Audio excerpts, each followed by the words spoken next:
of all, I know that you get ticked at me every time I ask you about this, but it's truthful. You're the best punter in the NFL, and you are the most consistent special teams for sure. But Max was injured, so he didn't get to play like you did as much as you did. And are you able in a 4-13 season to appreciate, okay, disappointing season. I would have given up a lot of stats to be 13-4, but we're not. Are you able to appreciate how well you played?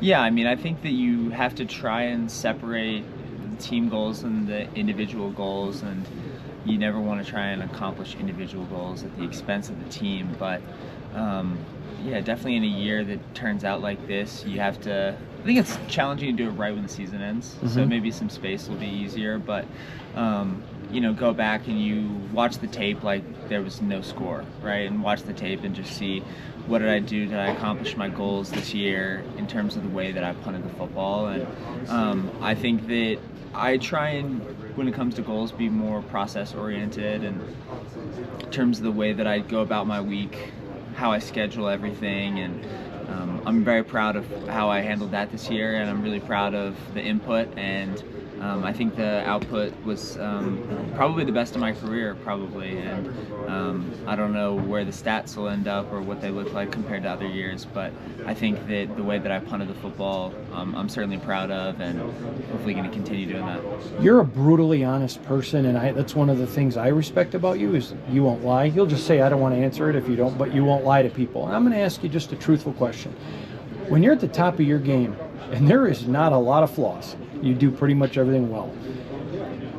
How do you go into an off season like, gee, I want to improve this, when you're already elite at it?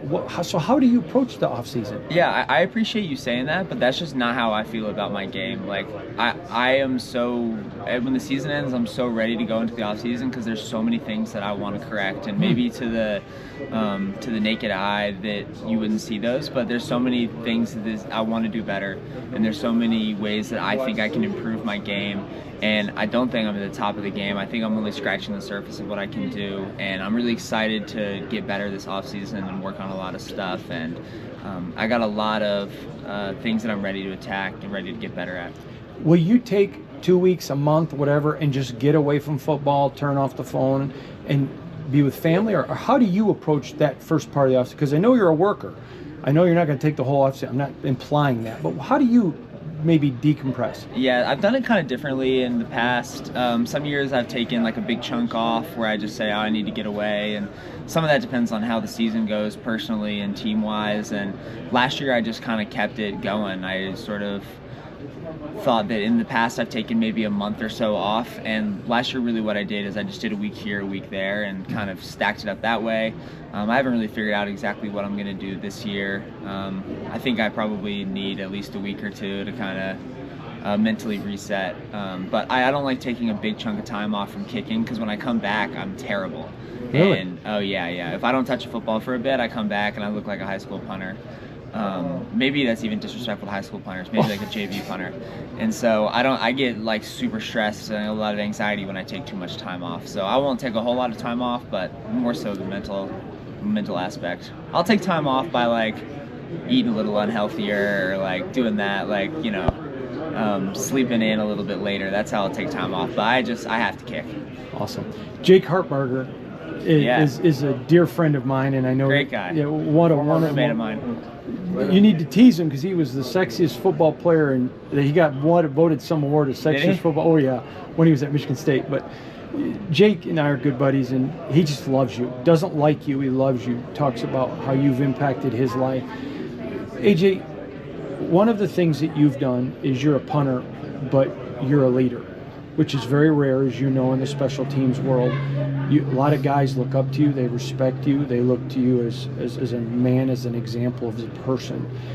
Are you able to appreciate how you've evolved, not as a punter, but as a team leader, as a guy that people know I can go talk to him? He cares about me, defensive guys, offensive guys. That's a side of your game that I don't think people understand. To be the best at what you do, and then to be a glue guy, is such a unicorn. That's really how you describe you. Yeah, I think that that's my biggest purpose in the locker room, and I only get to play maybe 60 punts a year, 70 punts a year, something like that. But I think hopefully the impact that I can have on my teammates is more than just the on-field, and that what I can do, like you said, as a glue guy, because I think that sometimes there's offense and there's defense, and special teams can be the kind of unifying force. So hopefully that's something that my teammates feel like is a strength of mine.